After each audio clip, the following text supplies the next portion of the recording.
नमस्कार। कल के बाजार में सेकंड हाफ में जो हुआ वो सब आप लोगों के सामने है।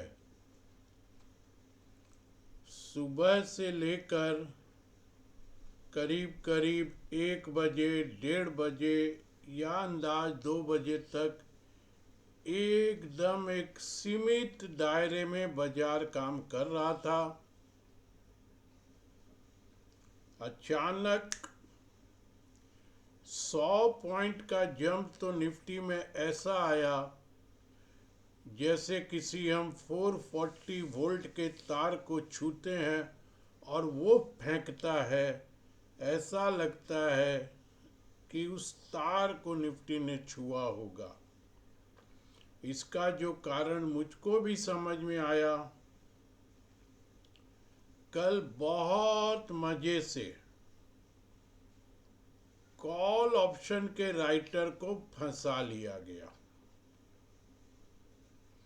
मैं किसी चैनल पे डाटा सुन रहा था तो वहाँ वो ये बता रहे थे कि 9 करोड़ शेयर का ओपन इंटरेस्ट कॉल की किसी स्ट्राइक प्राइस में खड़ा है। अब सोचिए, इतना बड़ा पैसा। ठीक इसके विपरीत पुट में भी बहुत बड़ा ओपन इंटरेस्ट 9 करोड़ 10 करोड़ का वहां भी खड़ा था। तो दोस्तों, एक क्लियरिंग वाले दिन मैं कई बार आपको बताया हूं, 9 करोड़ 10 रुपया से भी जोड़ लीजिए तो 90 करोड़ होते हैं। और ये ऑप्शन 10 रुपये में कोई न लेता है, न कोई बेचता है, न किसी को मौका मिलता है। ये तो शुरू से चलते हैं और एवरेज में मान के चलिए 100 रुपये, तो 900 करोड़ रुपये ऊपर और 900 करोड़ रुपये नीचे, 1800 करोड़ का वारा न्यारा जो है वो 1 घंटे में हो जाता है। ये किसी की चाल थी।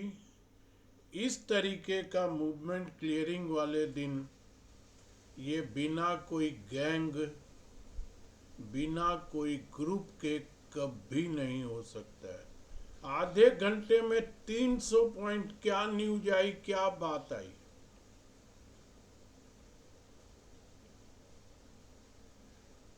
दोस्तों, इसीलिए कई बार बोलता हूँ, खूब संभल के रहिए। कल सुबह भी मैंने अपने क्लाइंट लोगों को एक वॉइस मैसेज भेजा था जिसमें यही कहा था, इस वॉलेटिलिटी को एडजस्ट करना सीखना पड़ेगा। अब परसों का किस्सा बताता हूँ। ऑन स्क्रीन 200 पॉइंट निफ्टी नीचे थी। रात को फिर और एडिशनल 150 पॉइंट गिफ्ट निफ्टी नीचे थी, यानी कि 350 पॉइंट। परसों सुबह से लेके परसों रात तक और बाजार बंद होने तक अमेरिका के गिफ्ट निफ्टी 350 पॉइंट नीचे थी, जो कल 150 पॉइंट ओपनिंग गैप से हुई। यानी कि सोचिए, 350 पॉइंट गिराकर आप 150 पॉइंट ऊपर ला रहे हैं निफ्टी को, तो ये वॉलेटिलिटी 500 पॉइंट की हो गई। और फिर कल उसके बाद उसी रेंज में रख के फर्दर 300 पॉइंट और ऊपर चढ़ा देना हर किसी ट्रेडर के बस में नहीं है। जितना छटपट करेंगे उतना इस दलदल में फंसेंगे। हमारा सिस्टम जितनी भी बात करे करता रहे।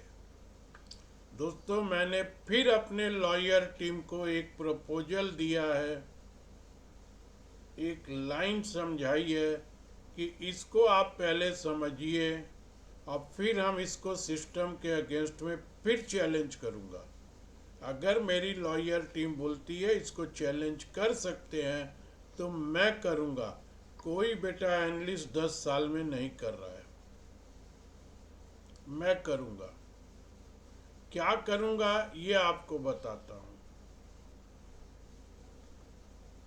मैंने रिसर्च एनालिस्ट का लाइसेंस ले लिया, मैं अपने क्लाइंट को सर्व कर रहा हूँ, उसके बाद मैं अपना ट्रेड क्यों नहीं कर सकता हूँ? मेरे पास भी तो पैसे हैं, मैं भी तो चाहूँगा 2 पैसे ज़्यादा कमाऊँ। उसमें इतनी धाराएं क्यों?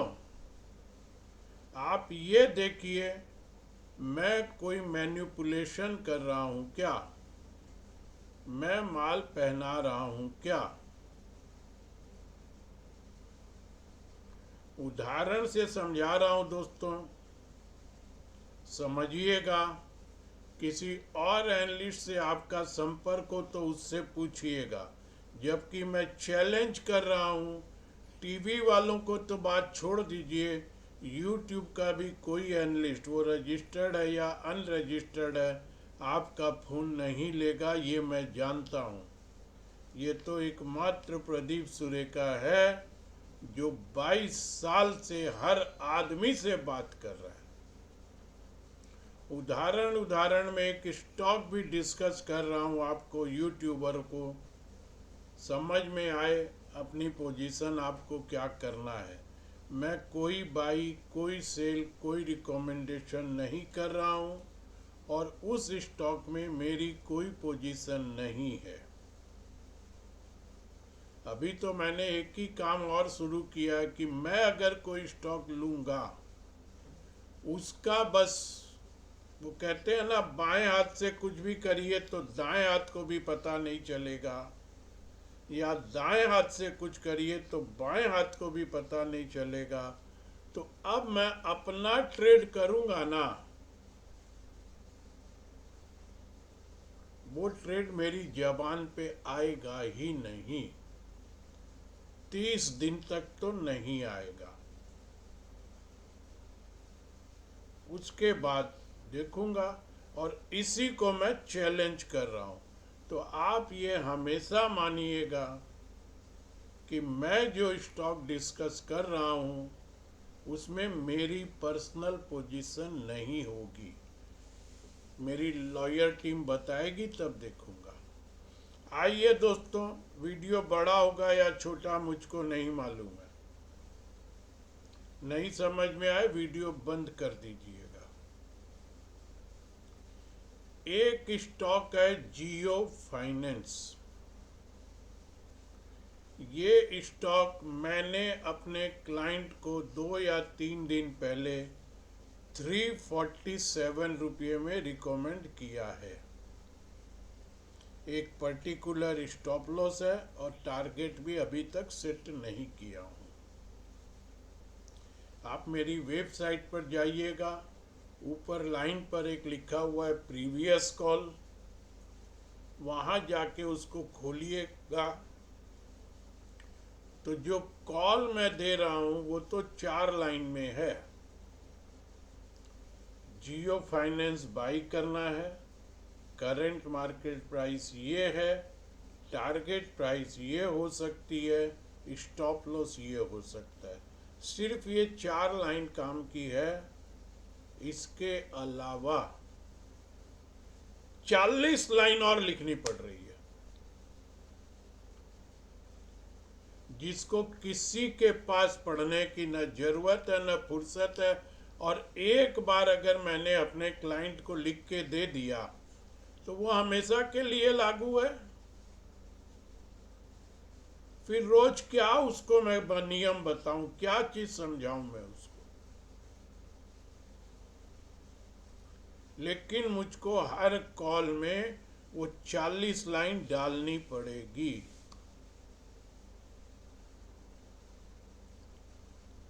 ये तो हुआ सिस्टम का क्यों भैया। जरूरत की चीज डाल दो, बिना जरूरत का क्यों मसाला गिरवा रहे हो, पब्लिक को बदहजमी होगी। इसको भी चैलेंज करूंगा। अब मान लीजिए 347 रुपया में मैंने अपने क्लाइंट को, एक उदाहरण के लिए बोल रहा हूँ, 10 बजे, उसमें मेरे से टाइम भी लिखवाई जाती है कि मैंने कितना बजे रिकमेंड किया, किस तारीख को किया। उसके बाद उसका एक रजिस्टर भी मेरे को मेंटेन करना पड़ेगा कि ये स्टॉक फला तारीख, फला बजे, फला टाइम पर, फला प्राइस पे, फला टारगेट के लिए, फला दिन के लिए मैंने अपनी वेबसाइट पर रिकमेंड किया था। ये एक रिकॉर्ड 5 साल तक रखना पड़ेगा, 5 या 6 साल तक। और उसकी हर साल ऑडिट होगी, ऑडिट करके जमा देना पड़ेगा। और उसके बाद सबसे बड़ी बात यह है कि वो कॉल मैंने क्यों दी, ये मेरे को वहां नोट करके रखना पड़ेगा। क्या आनी जानी है? आप ये देखिए कि मैंने जो कॉल दी, मेरी सक्सेस रेट कितनी थी, बात खत्म। और फिर आपने तो मेरी डिग्री ली, मेरे से NISM का एग्जाम पास करवाया, मेरा एक्सपीरियंस लिया, उसके बाद आप एक डॉक्टर को ये बात बोलेंगे कि डॉक्टर साहब आप रिकॉर्ड रखिए, ये ऑपरेशन आपने क्यों किया था, 6 साल तक तो आप इसका रिकॉर्ड रखिए और इसकी सारी सपोर्टिंग रखिए, और आप ये नोट करके रखिए कि ये ऑपरेशन आपने क्यों किया। एक डॉक्टर को समझ में आया, ऑपरेशन किया, एक डॉक्टर को समझ में आया, दवाई दिया।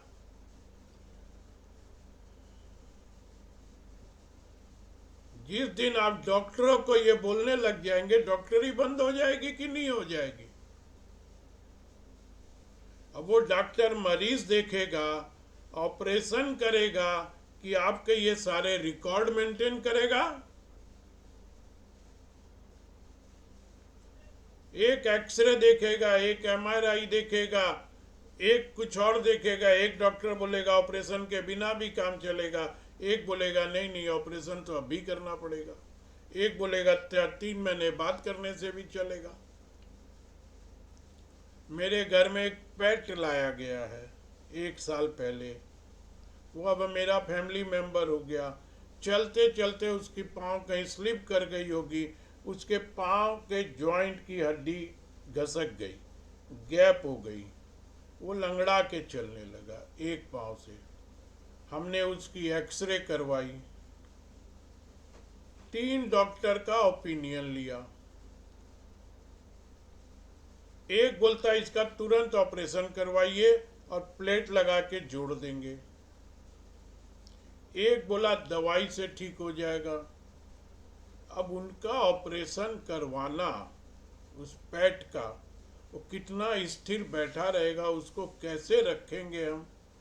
फिर हमने खोजते फिरते एक और काफ़ी नामी गिरामी डॉक्टर से बात की, उसका 1.5 महीने बाद अपॉइंटमेंट मिला, उसको दिखाया, उसने कहा अब भी ऑपरेशन जरूरी नहीं है, आप ये 2 महीने की दवाई दीजिए, 2 महीने के बाद फिर से एक्सरे करवाइए, फिर मेरे पास लेके आइए, अगर कुछ इम्प्रूवमेंट होगा तो ऑपरेशन किए बिना ही दवाइयों पे चला देंगे, और नहीं तो इसका ऑपरेशन करवाना पड़ेगा, और वो ऑपरेशन कलकत्ते में होता ही नहीं है, आपको दिल्ली, बॉम्बे, चंडीगढ़ जाना पड़ेगा। अब सोचिए, तीनों डिग्री वाले डॉक्टर हैं, तीनों एक्सपीरियंस डॉक्टर हैं, तीनों ने इनकी डिग्री ली है इनके इलाज करने की। एक बोलता है इमीडिएट ऑपरेशन करिए, एक बोलता है जरूरत ही नहीं है, एक बोलता है 3 महीने बाद रिव्यू करेंगे। कौन सही कौन गलत? और अब आप तीनों को रिकॉर्ड रखने बोलिए। ये है सिस्टम। दोस्तों, जियो फाइनेंस का चार्ट सेटअप टेक्निकली बहुत अच्छा लग रहा है। जिस दिन मैंने दिया था उसी दिन 12-13 रुपया मेरे रिकमेंडेड प्राइस से ऊपर भी गया था। फिर बाजार गिरा, नीचे आ गया, कल फिर प्लस में आ गया। इसमें अभी इस तरीके से चलेगा। अब मैं जो यहाँ बात बोलने जा रहा हूँ, मैंने रिकमेंड कर दिया, मेरे क्लाइंट ले लिए, मेरी कोई पोजीशन नहीं है, लेकिन अब मैं उस स्टॉक को क्यों नहीं ले सकता हूँ? मैं भी चाहता हूँ 1000 शेयर लूँ, 3.5 लाख रुपये मेरे पास पड़े हैं बैंक में, मैं 1000 शेयर लूँ। नो, आप बोलने के बाद 6 दिन बाद आप उस स्टॉक को ले सकते हैं। क्यों भैया? मैंने 347 पे, अब जो मैं चैलेंज करने जा रहा हूं वो ये चैलेंज करूंगा कि मैंने 347 रुपये पे रिकमेंड कर दिया, मेरे जहां जहां सिस्टम से मेरे क्लाइंट के पास वो मैसेज जाना था वो चला गया, वेबसाइट पे डाल दिया, वेबसाइट पे विथ टाइमिंग 10:43 पे अगर मैं पोस्ट कर रहा हूँ तो वो टाइमिंग रिकॉर्ड हो गई, जिसको मैं एडिट भी नहीं कर सकता हूँ, क्योंकि वो उसी समय सबकी मेल में चला गया, मेल में भी विथ टाइमिंग चला गया। फिर उसके बाद मैं एडिशनल व्हाट्सएप पे भी भेज रहा हूँ, जो सेबी बोलता है नो, पहले वेबसाइट पे भेजिए या मेल पे भेजिए, उसके बाद आप अपनी मर्जी से भेजिए। कितने लोग वेबसाइट देखेंगे, कितने मेल देखेंगे? मैंने एडिशनल मेहनत करके व्हाट्सएप पे भी भेजा कि भाई तुरंत व्हाट्सएप देख लेंगे तो क्लाइंट ले लेंगे। अब ये सारा प्रोसेस मैंने 10 बजे किया, 10:05, 10:10, 10:15 तक तो मेरे सारे क्लाइंट के पास पहुंच गया, सबने देख लिया। अब कोई लेगा, कोई नहीं लेगा, कोई कितना लेगा, कोई कहाँ लेगा, मेरे को क्या मतलब, पहुंचा दिया। अब मैं सारे क्लाइंट को पहले लेने के लिए बोल रहा हूँ, सबके पास मैसेज पहुंच गया है, तो अब 10:15 बजे 10:20 पर मैं अपने लिए क्यों नहीं ले सकता हूँ? 6 दिन बाद क्यों? ठीक इसी तरह जब मेरे को समझ में आएगा टारगेट, स्टॉप लॉस या कहीं पे भी निकलना है उसके सेटअप को देखते हुए, तो मैं पहले अपने क्लाइंट को मैसेज डाल रहा हूं कि भाई अब इससे निकल जाइए, जहां जहां डालना है डाल दिया। उसके 15 मिनट बाद मैं ये अज्यूम कर लूं कि सबके पास मैसेज पहुंच गया, फिर मैं अपना माल बेच रहा हूं, तो क्या गलत कर रहा हूं? दिलाने में भी पहले, बिकवाने में भी पहले, मैं सबको दिलाने के बाद मैं ले रहा हूं, वो स्टॉक मेरे को 2 रुपया ऊपर मिल सकता है 2 रुपया नीचे मिल सकता है, बिकवाने के बाद भी मेरा 2 रुपया ऊपर बिक सकता है, 5 रुपया नीचे बिक सकता है। मैं उसी दिन 15-20 मिनट के अंतराल में मेरे सब क्लाइंट को बोलने के बाद वो ट्रेड मैं क्यों नहीं कर सकता हूँ? इसका चैलेंज करने का मैंने फैसला लिया है, जो 10 साल में कोई भी बेटा एनालिस्ट नहीं किया होगा, और वो करेंगे भी नहीं, क्योंकि उनको लेना है तो XYZ dummy client account, dummy account, 2 number, 5 number, 20 number account, कोई का ड्राइवर के नाम से मिलेगा, कोई का काम वाली बाई के नाम से मिलेगा, कोई का दोस्त की वाइफ से मिलेगा, कोई का कहीं से मिलेगा, और वो सब उसमें काम कर जाएंगे। वो उनको अपने क्लाइंट की लिस्ट में भी रखेंगे, वो काम उनका रहेगा। मैं ये काम नहीं करूंगा, क्यों 2 नंबर काम करूंगा? इसको चैलेंज करूंगा। ये है हमारा सिस्टम। आपको बता दिया हूं, जियो फाइनेंस का सेटअप बहुत अच्छा है। मैंने 5-7-8% नीचे का स्टॉप लॉस दिया होगा, पूरा फिगर याद नहीं है। टारगेट अभी सेट किया नहीं हूँ, मेरी कोई पोजीशन है नहीं।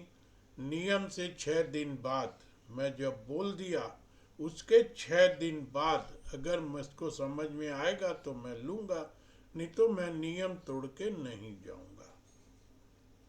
लेकिन समस्या यही होगी, 6 दिन बाद मैं ले लिया तो फिर 30 दिन तक मैं उस स्टॉक की कोई बात भी नहीं कर सकता हूँ पब्लिक प्लेटफॉर्म में। तो अब मैं 30 दिन तक ना तो मैं निकल पाऊंगा, ना मैं अपने क्लाइंट को निकाल पाऊंगा। फंस गए हम सारे। 30 दिन में स्टॉक कहाँ का कहाँ जाएगा नीचे की तरफ, हम सारे फंस जाएंगे।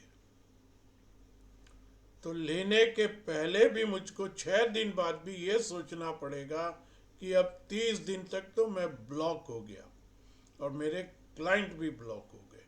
या तो टारगेट आ गया, क्लाइंट निकल जाइए, मैं तो फिर भी नहीं निकल सकता हूँ, क्योंकि जब मैं लूँगा तो मैं 30 दिन बाद ही उस स्टॉक को बेच सकूँगा और 30 दिन बाद ही उसकी बात कर सकूँगा। इसको देखिए मैं क्या कर सकता हूँ। मैं कोई 2 नंबर के हिसाब से कि मैं किसी चपरासी के और किसी दोस्त की वाइफ से और किसी दोस्त के दामाद से और किसी समधन से और किसी समधी के नाम से मैं काम नहीं करूँगा। ये आपको सिस्टम की बात आज समझाया हूँ दोस्तों। आज मैं निफ्टी और बैंक निफ्टी पर कोई भी बात नहीं करूँगा। बाजार में आपको ये वॉलेटिलिटी को एडजस्ट करना पड़ेगा। 300 पॉइंट ऐसे ही 3 घंटे में उछलेंगे और 500 पॉइंट 3 दिन में ऐसे ही गिरेंगे। रोज के ट्रेड से आपको कोई आनी जानी नहीं होगी और बहुत लंबा ट्रेड भी रखने का अभी टाइम नहीं है। फिर भी आपकी हिम्मत है तो रखिए। लंबा रखेंगे तो ही लंबा पैसा बनेगा, नहीं तो ट्रेडिंग करिए और निकल जाइए। आइए दोस्तों, कैश वाले में भी मेरा परफॉर्मेंस ठीक हो रहा है, फ्यूचर वाले में भी ठीक हो रहा है। अब थोड़ा निफ्टी और बैंक निफ्टी अभी 10 दिन में इस वॉलेटिलिटी में मैं नहीं एडजस्ट कर पाया। परफॉर्मेंस भी फ्यूचर का ठीक हो गया, कैश का भी ठीक हो गया। 4 स्टॉक कैश में दिया हूँ, एक बहुत अच्छी प्रॉफिट में कटा है, एक छोटे से लॉस में कटा है। दोनों को मिलाएंगे तो प्रॉफिट में है। 2 कॉल मेरी ओपन है, दोनों प्लस में है। 12 दिन की मेरी सर्विस, 13 दिन ही मान लीजिए इस महीने से शुरू किया हूँ, तो 4 कॉल मैंने डाल चुका हूँ। फ्यूचर वालों को भी पैसे बन गए हैं। निफ्टी बैंक निफ्टी थोड़ा मामला थोड़ा सा गड़बड़ है, जिसको मैं सुधार लूँगा। और जिन्होंने सर्विस ली है मेरे हाथ में है, मैं 5 दिन 10 दिन एक्सटेंड भी कर दूंगा। ये मेरा हमेशा से प्रिंसिपल रहा है। 2 सवालों के जवाब दे रहा हूँ। पीसी ज्वेलर्स, टिबड़ेवाल जी ने पूछा है, सर पीसी ज्वेलर्स का सेटअप बहुत अच्छा है, इस स्टॉक का अगर मैं वीकली चार्ट देखूं तो लेने का मन करता है। स्टॉक में बहुत अच्छा ब्रेकआउट हो गया और इस स्टॉक की स्टोरी देखिए। 600 रुपये से स्टॉक गिरा था, जो गिर करके स्टॉक आ गया था 10 रुपये, 7 रुपये, 6 रुपये पर। 600 रुपये का स्टॉक 6 रुपया, यानी कि 99% खत्म हो गया।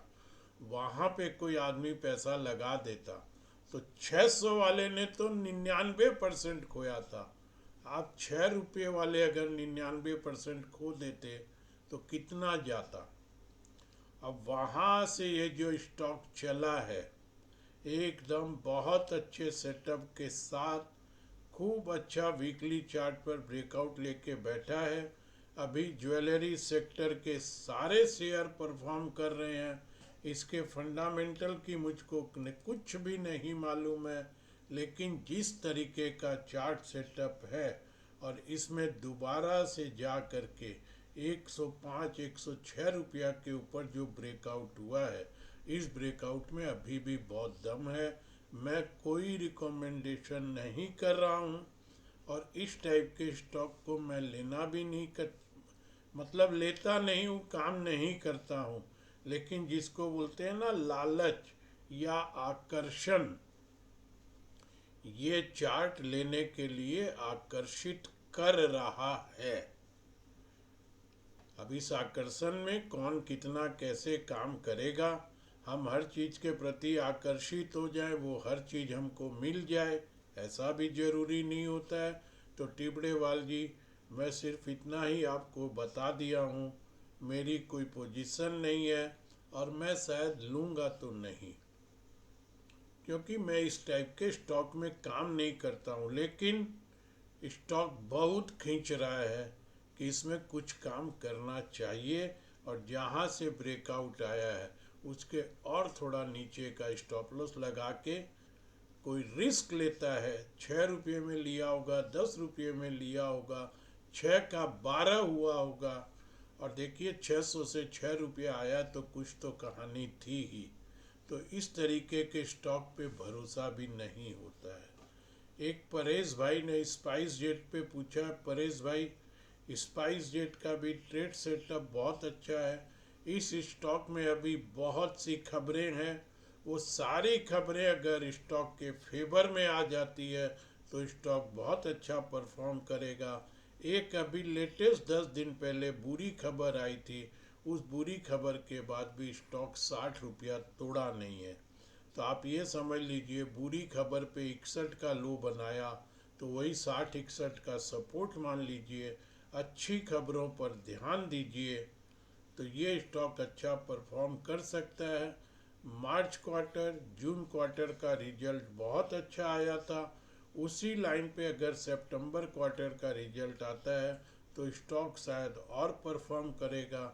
इसमें मैं विथ डिस्क्लोजर बता देता हूँ, मेरी खुद की पर्सनल पोजीशन इस स्टॉक में है। ये मैं बोल सकता हूँ क्योंकि मैं 30 दिन पहले से भी लेके बैठा हुआ हूँ। तो अब मैं यहाँ पर कोई डिक्लेयर नहीं कर रहा हूँ, मैं इसको चाहूँगा तो मैं कभी भी बेच पाऊँगा, क्योंकि मैं रिकमेंड नहीं कर रहा हूँ, आपके सवाल का जवाब दे रहा हूँ। मैं कहाँ बेचूँगा, क्यों बेचूँगा, वो सारी बातें आपको यहाँ पे समझाने की चेष्टा किया हूँ, इसको आप समझ लीजिए।